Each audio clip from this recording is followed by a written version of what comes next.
Leaders, relatives, and members of the public relocated Major General Sannhahak Phomvihane remains from his previous resting place to the National Cemetery in Xaythany district, Vientiane. His mother, Thongvin Phomvihane, his wife, and leaders were among those give arms to monks making merit.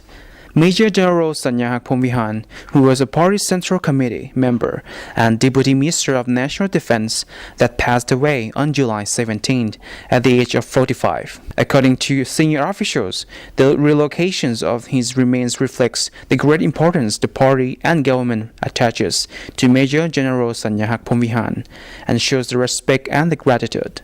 The ritual ceremony was later conducted by monks according to religious custom to make this event truly auspicious before the remains of the Major General Sannhahak Phomvihane, who was a party Central Committee member and Deputy Minister of National Defense, was placed inside stupa.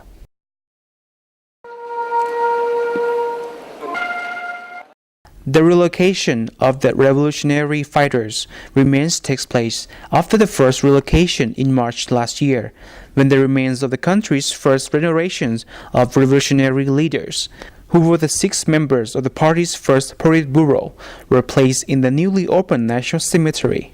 The 6 deceased leaders were the late President Xaythany Phomvihane, President Supanavong, former President Nuhak Phumsawan, former Acting President Phumi Vongvichit, Mr. Poon Sipasert, and Mr. Sisompon Lawansai, who along with former President Kamtai Sipandon, who is still alive, bring the number of the first generation of revolutionary leaders to 7.